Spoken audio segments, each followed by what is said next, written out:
Hello everybody and welcome back to my channel.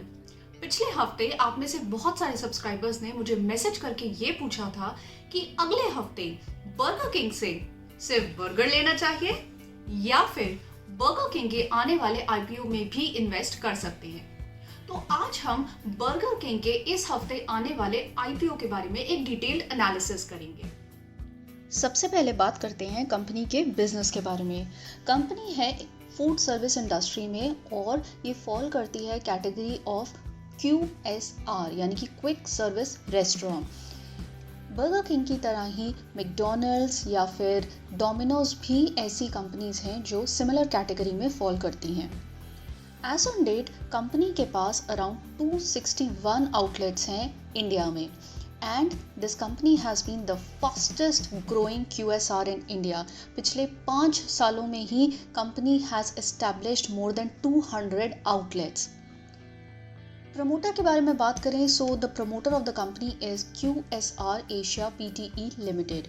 The promoter is selling a part of its holding in the company. Company इस समय offer for sale कर रही है यानी कि existing share cell कर रही है और एक फ्रेश इशू भी कर रही है। The company has a target of opening around 700 outlets pan India up to December 2026 और इस एक्सपेंशन के लिए जो कैपिटल एक्सपेंडिचर की रिक्वायरमेंट है और इस एक्सपेंशन के लिए जो भी बोरोइंग्स करने की ज़रूरत है उसी के लिए मेजरली ये आईपीओ आ रहा है। बाकी जो पैसा बचता है वो general working of the company के काम आएगा। Now let us talk about the financials of the company. Company के फाइनेंशियल्स इतने ज़्यादा प्रॉमिसिंग नहीं हैं। The company has been incurring losses in the past 3 years यानी कि 2018 से अगर आप ये एक्सट्रैक्ट देखिए तो company has been making losses and of course because of COVID these losses have increased. So here I would like to tell you कि ये जो आईपीओ है इसका जो भी इन्वेस्टमेंट स्ट्रैटेजी है वो बैकवर्ड व्यू से नहीं होगा, यानी कि आप पिछले परफॉर्मेंस को देखकर इसमें इन्वेस्ट नहीं कर सकते। This has to be a forward looking investment, यानी कि कंपनी का जो आगे का फ्यूचर है उसके बेसिस पर ही हमको देखना होगा कि इसमें इन्वेस्टमेंट करना फ़ायदेमंद रहेगा या नहीं। Though we can see here that the revenues of the company have been increasing in the last 3 years, but again as I've said earlier जो losses हैं वो continuously बढ़ रहे हैं कंपनी में। रिटर्न ऑन नेट वर्थ के बारे में बात करें so again this is negative and percent minus. Of course the company is making losses तो रिटर्न ऑन नेट वर्थ तो नेगेटिव होगा ही। अगर हम EPS के बारे में बात करें so you can see the EPS is around 2.87 whereas अगर आप पीयर्स के बारे में देखें यानी कि इसके पीयर्स हैं जुबिलेंट फूड वर्क्स जो कि डोमिनोज है and Westlife Development Limited जो कि मैकडॉनल्ड्स है, दोनों के आप देख सकते हैं कि EPS कंपैरेटिवली बेटर हैं। NAV के बारे में बात करें अगेन NAV जो है वो भी बर्गर किंग की काफ़ी कम है। अगर नेट कैश फ्लोज की बात करें ऑपरेटिंग एक्टिविटीज से तो आप देख सकते हैं कि 2018 versus 2019 versus 2020 cash flows definitely increase हुए हैं, but just look at this comparison of the last 6 months 2019 versus 2020 यानी कि 2019 के 6 months जो सितंबर में ख़त्म होते हैं वर्सेस 2020 के जो 6 months सितंबर में ख़त्म होते हैं, कितना बड़ा गैप है कैश फ्लोज में। Of course this is because of COVID and ये कब तक रिकवर हो पाएगा it is very difficult to estimate. यहाँ पर एक नज़र डाल लेते हैं कि कौन कौन सी कंपनीज़ या कौन कौन से ब्रांड्स हैं जो बर्गर किंग के कंपेटिटर्स हैं। यहाँ पे आप देख सकते हैं मार्केट शेयर बाय आउटलेट यानी कि टोटल मार्केट में बर्गर किंग की सिर्फ 4% आउटलेट्स हैं। Also if I compare it with the market share by revenue again the revenue is just about 5% as compared to Domino's which has around 48%, then Subway which has around 6%, McDonald's which has around 11% and KFC which has around 10%. अब हम company के कुछ pros and cons के बारे में भी बात कर लेते हैं। सबसे पहले अगर हम प्रोज की बात करें तो young population of the country is a very good factor which is working in favour of the company.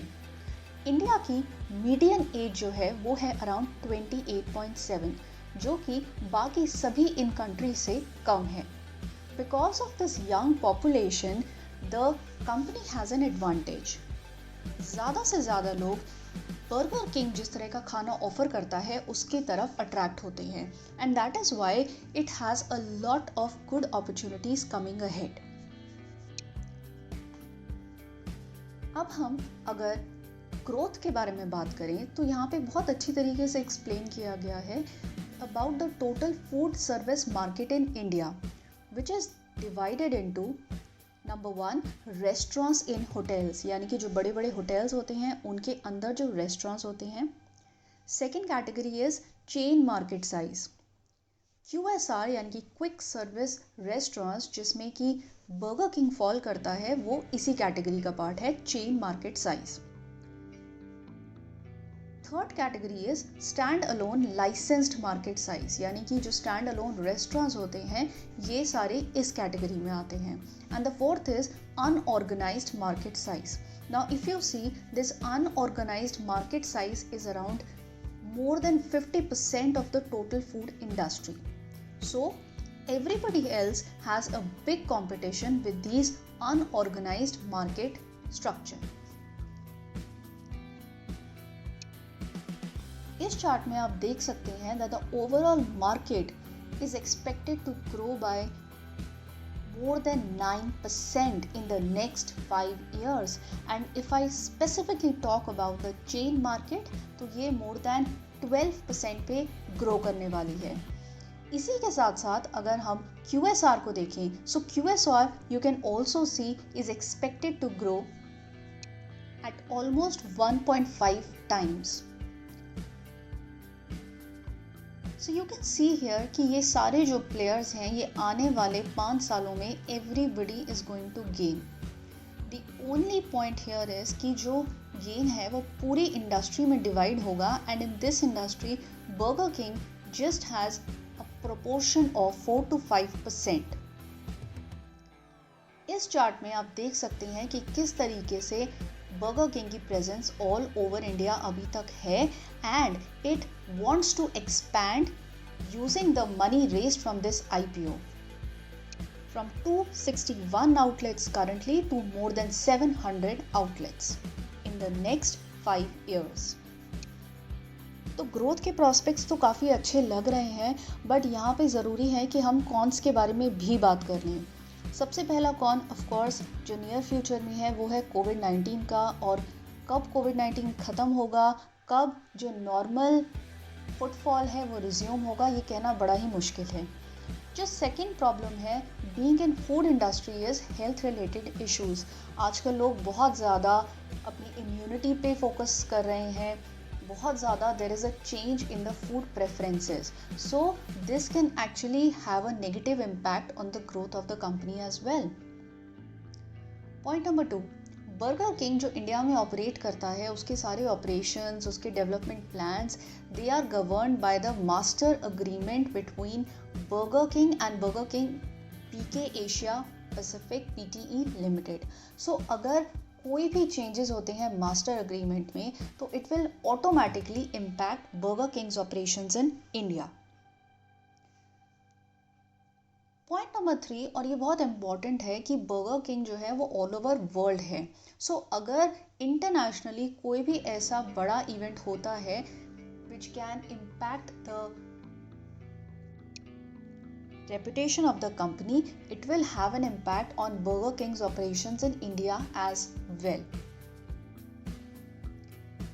अगला जो पॉइंट है वो बहुत इंपॉर्टेंट है देखना, and that is that burger king in India has a great dependency on a single third party distributor, यानी कि the sourcing of its ingredients, जो पैकेजिंग है, डिलीवरी है, उसके लिए बर्गर किंग सिर्फ एक ही थर्ड पार्टी डिस्ट्रीब्यूटर पे डिपेंडेंट है, विच इज़ कोल्डेक्स।